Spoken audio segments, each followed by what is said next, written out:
and I hit the record button. So that'll be good. I'll keep admitting people as we go. But yeah, I'm excited to have you. Veronica, thank you for taking the time to talk to us all and teach us a little something about catching. Pretty excited about it. Well, thank you for having me. I hope I'm able to teach something. Yeah. If not, just a good conversation about catching. That's it. We're just gonna have a good conversation. I'm excited about it, and you know, I think it'll be a kind of a small group. So if at any point someone has questions, just use the chat feature, and then we'll get you in there. Or you can just I don't know, just say, hey, I have a question, and we'll unmute you and let you talk, and we'll just kind of have a good conversation about it. But so on normally, and I'll update everybody. This is something that Liz and I do, Liz Young and I do, or Liz Walter and I do. And she's got a personal matter to tend to with one of her kids. So it's just me tonight. So you guys just get me. And so I knew that was happening. So I reached out to Coach Veronica Alvarez and said, hey, would you like to come on and talk some catching? Because we've covered some hitting topics. We've covered some other things. And for those of you that don't know who Veronica Alvarez is, she's kind of a badass in the baseball world. She is the manager of Team USA Baseball. You also played for Team USA Baseball, if I have that correct. Yes. And you were a catcher. And I know that the Oakland A's invite you to spring training every year to work with the catchers. And I think that's amazing. A lot of people made a big deal out of, me getting the Cubs job. And really, I'm standing on the shoulders of people like you. So I'm happy you took the time to talk to us. And I think this is going to be a good conversation. So what I'll do is I'm going to pass it over to you, if you don't mind. And if you could just tell us a little bit about, your story and how you got into baseball and why you decided to stick around with baseball, when, it's not exactly the easiest road for a female to go down the baseball path. But if you could just kind of give us your story on how you fell in love with baseball, how you wanted to stay involved with the game, and I'll just turn it over to you. Well, thank you for having me. I'm excited to be here talking baseball, as always. I think you're a great representation for women in the league, so I'm happy that you're there. But like you said, you're standing on shoulders of others before you. I'm standing on shoulders of others before me. And one of them is in this chat right now, Tamara Holmes. So she was a silver bullet, and we always have to rep that. They were the first professional women's baseball.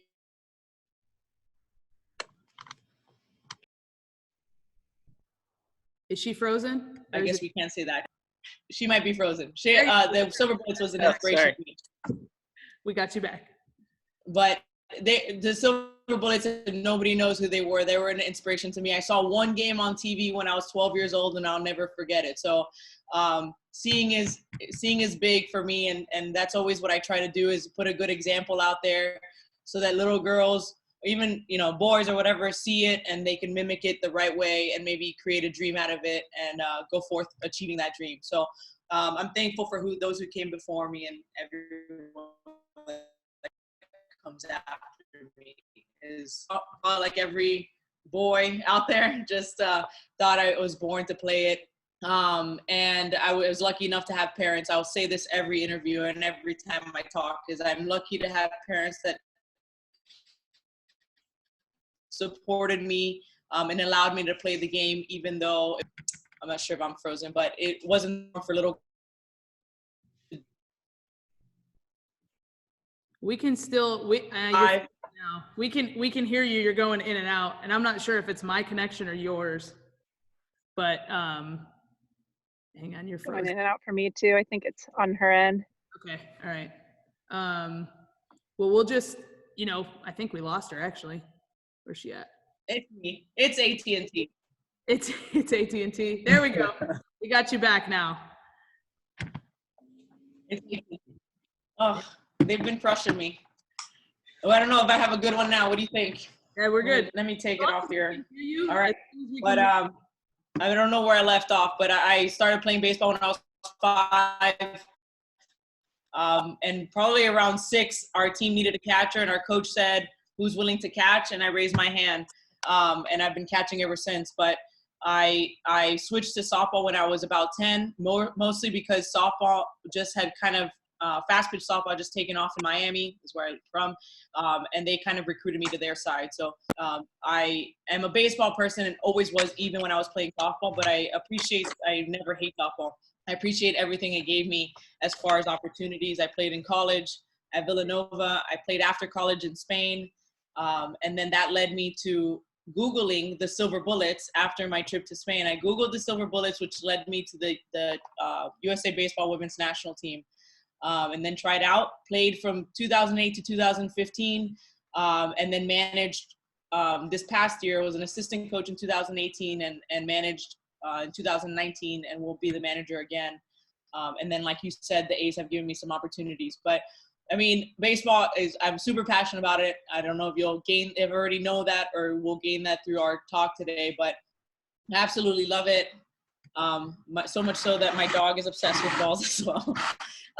But he, what's it called? So any opportunity I get, I try to take it just to become a better coach, and a better person so I can help my players, and my staff. I mean, any way I can contribute to anybody's, and vice versa, they help me as well. So, I'm always here to learn and teach whenever possible.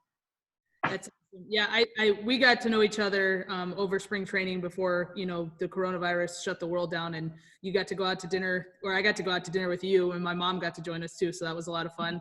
And so one of the things that I like to, I like people, like that's like my thing. That's why I like to coach, is I like to be surrounded with people and interact with people. And so one of the things I picked up on with you, and I picked up on this on our Nike Zoom call too that we did when they were talking about the uniforms, is you're super particular, right? Yes, so like, and I am too, like, but you just seem like super particular about things. And I noticed this when we had our little, like, we took a selfie and we had to take like 20 selfies. And so like, I feel like you're super particular about things, and this is good. So how does that, like, how does that influence you? Like, do you take that attention to detail into your coaching? Is that something that you like, do your players are like, oh, we have to get it right because Coach Alvarez is watching? Is that something that you definitely have as a trait when you coach? Definitely, but not in a negative way, I would say, because I also understand how difficult it is to learn a new skill or make an adjustment on something maybe you've been doing for 20 years. So I think I do a good job of balancing it, but I do focus on that. Like one of my sayings is that I tell my players, and especially in individual work or in catcher specific work, is I love making small adjustments that make big differences. And so I love finding that little thing. I mean, finger placement's going to make an adjustment. I mean, everything, shoulder angles, feet positioning, everything makes a difference, and everything sets us up for success and sets us up to do something else better. So I think that definitely, I never even thought of it as being particular, but that helps me, I think, in finding the little things that would be easy fixes that make big differences. But then, like I said, I think I'm also realistic in knowing that it does take time to make the adjustment. So I hope that that's what at least on the national team, that's what they get from me. That I am both, I guess, particular but patient as well, is a combination of the two. Yeah, no, and I definitely meant it as a positive. It was just something that I picked up on early on, is like, there's this, like, you want to get it right. And I think I'm the same way too. So that's why I was like, I always like to talk about people and how their personalities bleed into their coaching style, because it's like, we're gonna resonate with different types of players, right? If we're different kinds of people. And like, as a coach, like, that's why you have coaching staffs. So if I'm having an issue and I resonate more with this coach, I'm going to go to this coach for this issue. So I just thought that was kind of interesting, and I wanted to hear you talk about that a little bit, because I'm like, yeah, I noticed that. I'm like, yeah, she's got a lot of attention to detail. So now going into the catching, the catching part of it, and I know, this is technically a catching talk. What are some things that you really are like, see as, because I know everybody's a little bit different, that are universal, and some fundamental things that you think every catcher needs to have? Well, I'm big on throwing mechanics, focusing on that, right? As a catcher, we want the straightest, most accurate throw possible. And so all of that could happen by good throwing mechanics, good grips on the ball, all of those little details. So I think that's universal and something everyone can do. And once we get that down, then that's going to make your throws that much better. I mean, the attention to detail is big too. And just to go back to your previous statement, like I find myself more often than not saying, I know this sounds ridiculous. I know it sounds like such a small thing, but I promise you this is going to make it that much better. Like, and so I find myself doing that more often, you know, and so I definitely, the players that pick it up quicker realize, oh yeah, that is an important thing. I definitely, you know, mesh better with them, but I like to kind of show or have the others see the light as well. So it's a challenge for me, but I mean, the attention to detail, and then on top of it, the personality, as far as the way you carry yourself and the presence you have amongst the team and on a field is an important thing as well. That's universal. After that, there is obviously all the glove works, and I know I was just having this conversation, there's all these different theories and techniques, and I teach it a certain way, and I always say it's like, I teach it this way, not because I was taught this way or I did it this way. I've, as a coach and as a catching nerd, like I am obsessed with it. I have gathered as much information based off all of the theories, and I'm trying to provide you with what I think is the best, because I don't think as a player you have the time to do that. There's so much information out there. So my goal as a coach is to gather it, figure out what's the best and why it's the best, and then feed that information to my players. So that's, I mean, we could talk those details as well, but as far as baseline is throwing mechanics and your demeanor on the field and your body language is a big one. I like that. So when you talk about like the minute details and the styles and the differences, so I am like, I'm a nerd about this kind of stuff too. So I'm always on Twitter and I'm always on, you know, like Facebook and looking up at like what is being taught out there, right? Outside of my own little bubble that we can sometimes get sucked into, and we just get into our little bubble. So I look at, there's all kinds of like trends that bleed into, you know, like catching, like the way you coach and the way that everything. So what are some trends that you've seen lately that you think like you really like, that are new, that you've like kind of been down? And then what are some trends where you're like, I hope to God that goes away as quick as it came? Because I've seen a couple of those too. So I'm curious, you know, and this is like, my goal is just like, if we were just in a room having this conversation, like, let's be real. Like, what do you like and what do you not like about what's being taught to catchers today? Well, I see it as like, I mean, you teach them the same, but it's two different categories. We got pro guys and we have the youth development. And I'm against teaching youth development. This is a harsh statement because I've really grown from this. Like throwing or being on a knee down when runners are on base. And I get that there's guys doing it in college and there's guys doing it in pro, and I'm all about feeding into the toolbox and having them learn how to receive from a knee down and all of those things. But they need to walk before they can run. And I hate the statement, I throw better from my knees than my feet, because that to me means you just haven't worked on your throws from your feet. Because your best throw from your feet is going to beat your best throw from your knee every time. So I just think, yes, it's a great tool to have, but don't just like not work on it because you think you're better at one than the other. I think you need to work on everything. So I think on the youth side, I would be against that. And I know that's scared to say a harsh statement, but that's how I feel about it. And then, I mean, I've always known this, and people are talking about it as a new thing, is the glove relaxation before receiving the ball. This has been around a long time. And I recently have seen that people are like, oh, it's the new wave. No, if you look back on catchers years ago, they've all done it just different ways. Mm-hmm. So I'm a big advocate of relaxing your glove before receiving the ball. It sets you up to be able to frame the ball better. Right. So now, as far as like what I've seen, and I'm with you on the throwing from your knees. Like, you have to have an adequate level of arm strength before you can throw, right? Like, everyone wants to do it because it's sexy and it looks good, and you know, you see the players on TV doing it, but you don't see a lot of major leaguers throwing from their knees. Right. You really don't. They stand up and throw. Softball, this is a softball trend though. Like, softball loves to throw from their knees and they think it makes them quicker. And I think very rarely, if sometimes it's quicker, but it's very rare. And you have to have like, I mean, if you don't throw 65 miles per hour overhand, like, you probably shouldn't be throwing from your knees, right? And I totally agree with that. As far as like the presentation of your glove and like what we were talking about, this is one of the trends that I've seen, and I'm really happy about it, is everyone is starting to work more on receiving the ball. right? It Right. used to just be everyone wanted to do the skill part of catching, the blocking, the throwing, you know, all of that stuff. But now we're actually like, we're working on the receiving portion of it. Hey, oh, my dogs. Hold on one second.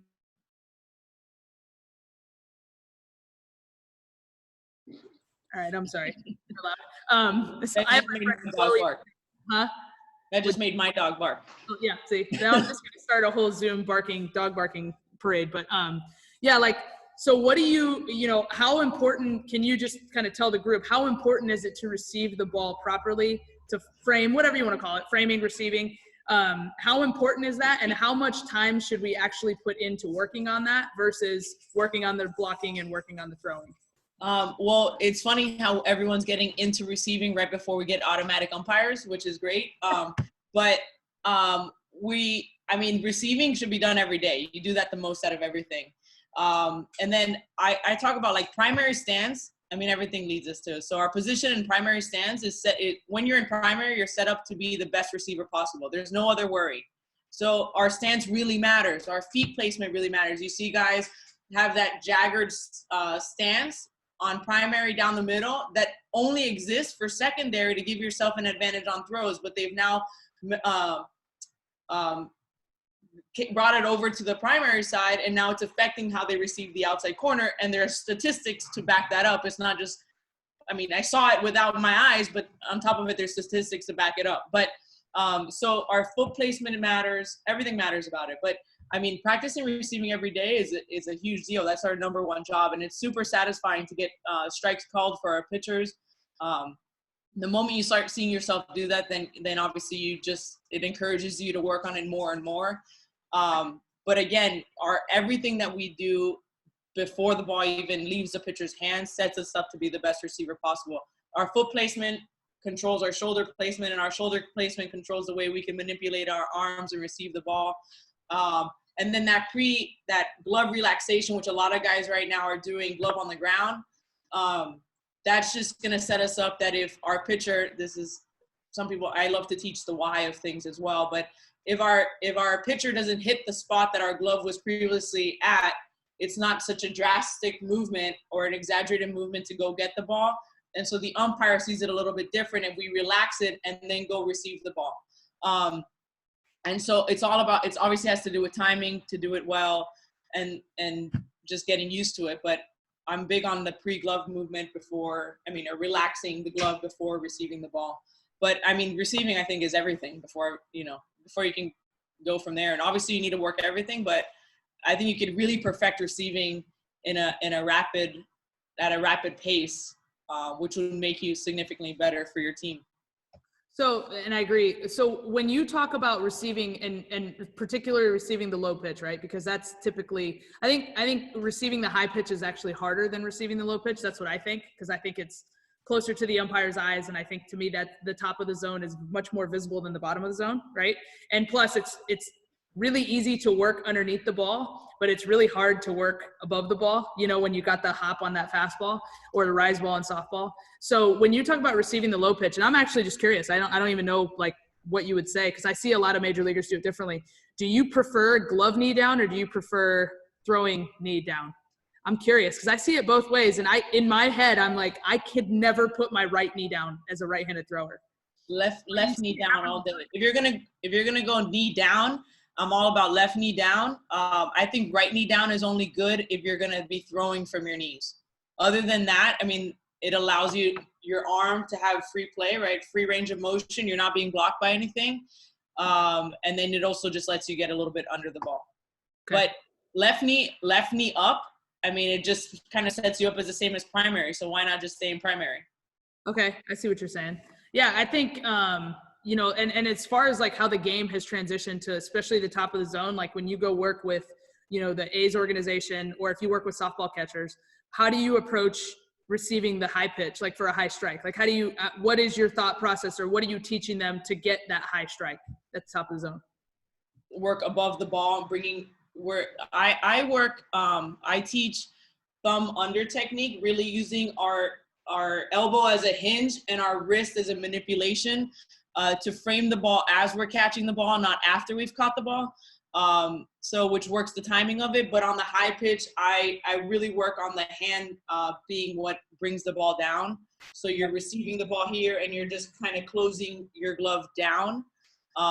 We're not moving our entire arm or anything other than that. But our setup, like I'm going to repeat that a million times, our setup is going to lead to us to be successful with that. Gotcha. Yeah, I think so. You know, I got 6 weeks of pro coaching under my belt. You know, so I got to go, and I don't think I've ever heard the word setup more than I ever have than going into a major league camp. When you talk about hitters, when you talk about catchers, when you talk about pitchers, everything that people, infielders, outfielders, I heard the word setup more than anything else. And it was just something that I never paid attention to. Like, it just blew my mind is how you stand or how you set yourself up. Now with catchers, I really do work with setups a lot because catching is it's so hard on your body that like you have to be able to like be in a position that's healthy because you're going to sit there for a long period of time. Right. At least that's how I approach it. And so we do talk about setup. When I talk about like hitting, I'm like, you can stand however you want to stand. You can, when you're in the infield, you can have your pre-pitch routine however you want it. But it's not necessarily true. I think that you can control setup because it does. It's like a domino effect, right? A poor setup is now going to lead to a compensating move. And then a compensating move is going to lead to some other mechanical flaw, especially when you talk about the dynamic stuff like hitting and throwing. So I think it's cool that you're just kind of like feeding into the fact that I was kind of an idiot for a lot of years by never paying attention to setup. Because it's such a baseball word that hasn't really bled into softball circles. And so I'm really happy that like, you know, it's just something I learned a lot about. When you talk about throwing, and if you're really, really passionate about throwing, how do you see our ability to transfer and get the ball out of our glove? Can you kind of walk us through some things that you like to harp on when it comes to that? Yep. Well, again, throwing mechanics, meaning we have the right grip, our arm is falling in the right slot, and that has to do a lot with our feet.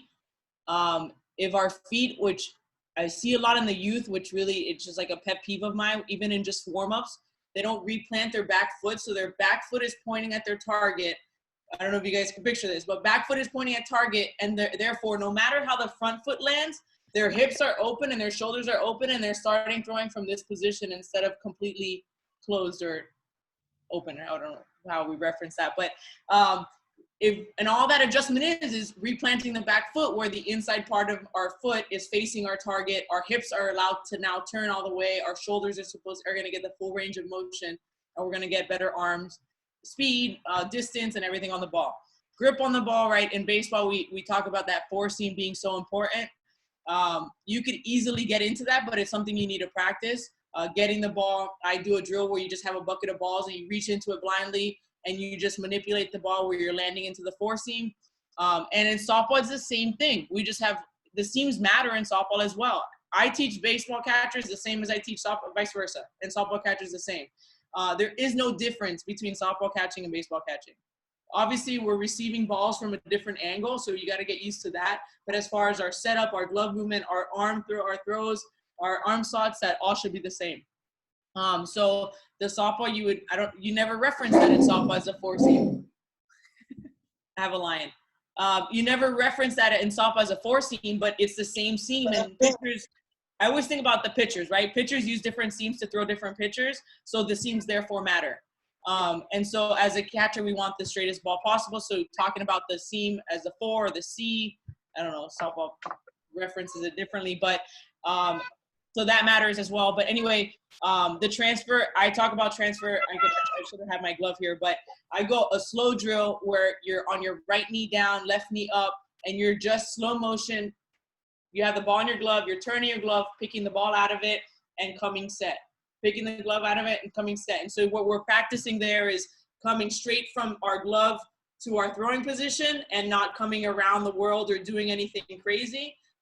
It's also practicing not tossing the ball into your throwing hand. Also just getting nice, good movement out of our glove hand, which is hard at the youth level as well. But so making that automatic, because we're trying to capitalize on time. We don't have time to take extra steps or extra milliseconds or whatever. We're really trying to condense our time. So I like to do the drill slow motion until we get it and it's automatic, and then we speed it up And you can make that somebody's throwing you the ball, you're coming from the knee into your throwing position, you're throwing the ball. So it's all about,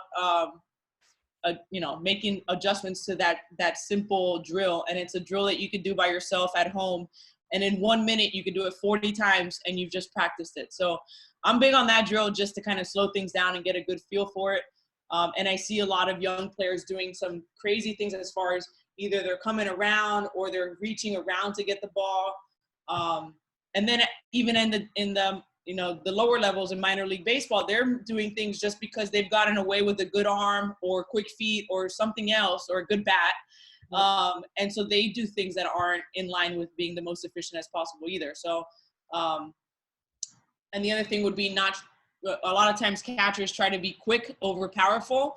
And I think it's more important to be powerful over quick. And then once you've become accustomed to becoming powerful, then we make it work at a quicker rate. So get used to becoming powerful and then speed it up once you're comfortable there. Right. You gotta build a fast car before you can drive a car fast, right? You use your whole life to learn how to drive the car. You got to build a fast car first, right? You got to build the engine. Hitting is that way too, and I'm a big fan of that. So as far as, and we got about 10 minutes left, so I want to make sure I get 2 more questions in. First one is, can you walk me through your foot placement when you throw? Are you like step in front, replace, step behind, step halfway? Walk me through it. Step in front, right? Athletic, step in front, not big step, little steps. The quicker we get our feet down, the quicker we get the throw off. But we want momentum going towards second base. The replacing the feet, I think, takes you too offline to second base. We want to stay straight in line to the base. That matters. Both feet in line to the base will keep our arm slot in the right position. If my front foot is offline, it's going to adjust my arm slot to this way, and it's just going to make our ball fly a little bit different. So we want both feet in line to the bag, obviously shoulders turned all the way, making a good solid throw with good rotation. I just forgot the rest of the question. Jab step forward, nice and short. I mean, you can make that adjustment kind of by, I love visuals. So the T drill, as elementary as that may seem, it goes a long way at all levels of just giving, and I think athletes are visual learners, so I think it's great, but just drawing a line in the dirt and seeing where your feet land every time is a good way to make personal self-adjustments. But feet in line to second base, landing on the balls of our feet, and then, obviously our momentum going to second base. Gotcha. Cool. So as a hitting coach, I don't know if you've followed hitting Twitter lately. We get really, really crazy and creative and all this crazy, wacky stuff with our drills. I absolutely do. I'm 100% a gadget coach. I love them. I love anything that I can use to create a feel that's not necessarily with a bat or with, a ball flying at you, just something that you can do to use the athlete or make an athlete aware of what their body's doing. Do you do anything kind of unconventional or crazy when it comes to your catching instruction, or are you pretty much like just kind of like walk them through while they're actually just doing catching stuff? Yeah, for the most part, I just doing catching drills. I've been adding like flag glove to different drills with flag glove, kind of getting creative with it and teaching, especially most of my private lessons are youth level catchers, but really teaching body mechanics, like movement. I realized really quickly that young catchers don't know how to even do like this with their wrist. Is like a weird thing to control. So little things to help them with that are important, but at the same time, they're doing the drill. A new one for me is, like I talked about, the hinge being a way to manipulate the ball and frame, using, instead of the opposite of that would be our shoulder framing pitches, which you see a lot. Being able to separate the two, that your shoulder and your forearm aren't necessarily attached, that we can move them separately, is a big one. And I use the flat glove as a drill for that. And I just have them start with the flat glove on their shoulder, and they're just hitting the ball back to home like this. Obviously, that's not how I want them to frame the ball or catch the ball, but it's just teaching to make them the movement of their arm and how you could separate the two. Another one I do with the flat glove is start in the center of the chest, and you're just using that to teach them the feeling of turning their hand and manipulating the ball with the glove movement. Gotcha. But I've gotten kind of creative with those things, with the with drills that you already kind of do, they're catching while they're doing them. They're not doing any like weird, haven't gotten into the whole like hand-eye coordination where you're throwing them balls in 5 different directions and doing things like that. But Gotcha. Yeah. So just in case we run out of time, I want to make sure that I thank you for having you on here. We do have a question that popped up in the chat, but seriously, thank you for coming on, and I'm learning a lot just as we sit here and talk. So this is fun, and I'm like gonna start giving catching instruction this coming week. So I'm like, this is awesome. So thank you for coming on. And I'm sure I speak for everyone in the room when I tell you we're learning right now. So this is cool. So if Chris Allen asked, he said, what are some of your most used catching cues? Cues? Ooh. What's some cues out there? I have mine. I absolutely have mine. So what do you got? Well, with the receiving drill, I showed show target, relax glove, receive ball. Show target, relax glove, receive ball. I'm big on step by step, like breaking it down, and it is everything. We need to do one thing before we do the other, and so often do we want to, do the third thing before we do the first. So especially when the game is moving so fast. So I try to have them practice as perfect as possible in the controlled environment. So once it goes to game time, it might not be perfect, but it'd be closer the next time they get in there. Another one is right left with the feet. Obviously, that's an easy one. I just thought of another one and forgot it. But the throwing at the youth catchers, and they lob that ball to second base, aim it at the pitcher's head. That's a big one for me, and that almost instantly makes them adjust their sight and kind of adjust their approach to the throw. And they usually throw either a one bounce in or a throw in line to the bag. I can't think of any other ones off the top of my head, but that's fine. Cassie asked, what do you think is the most important aspect factoring into a catcher's pop time? Ooh, everything. Like we said, I mean, one thing leads to the other, but your feet, your transfers, break it down before you try to put it all together. Do footwork drills without throwing a ball. I'm big on that. Break it down, do the body movement without even throwing a ball. And from there, I take pitchers, like in baseball pitchers, how they use the towel for drills. I use the towel with my catchers because more often than not, catchers want to see where the ball ends and they forget to focus on the mechanics of it. When the mechanics of it is what leads to the ball ending in the right position or in the right placement. So doing all of the drills with a towel is a great way to kind of take your mind off of where the throw is going to go and just really concentrate on your footwork, your transfers, and where your shoulders are pointing and all of that. So it's a hard question to answer because one thing leads to the other, and we can all of a sudden become quick with our glove, but our feet aren't at the right pace. So now we're off. So it's just about one thing catching up to the other. Gotcha. I will tell you, just from looking at data, Cassie, arm strength can make up a lot of time when the ball's in the air. So like you were talking about, you gotta learn to be powerful before you learn to be quick. Yeah. You can add like 2 miles per hour. I think that cuts down like 1/10 of a second in ball flight. So like think about arm strength does matter. Like I grew up giving all my catching lessons with just transfer work. And then you realize like, if you can teach them to throw harder, like that makes up for a lot of bad transfers or slow feet or whatever, if you can make up the time in the air. So I do know that is a factor that often gets overlooked because it's not something that we can fix right away. It takes time to build arm strength, right? But yeah, I think that's really cool. Well, let's see, one more from Doris. I think we're going to have time for one more. So how many players would you ideally have rostered or trained up for a team? We have 20 players on the roster for the women's national team, if that's the question. That's pretty awesome. I would have thought you had more. I would have thought you'd had more. And then she said, catchers, yeah. We have 3 usually. Last year we had 4, and they said I had a preference for them. But, the catchers are the best ones on the field. That's what's up.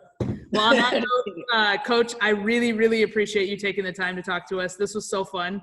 I want to do it again, and I'm really excited. So thank you.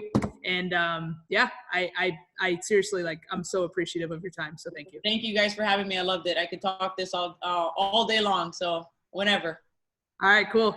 Well, thank you all for tuning in, and we'll see you on the next one. Thanks for making the adjustment too at the last minute, everybody. Appreciate it.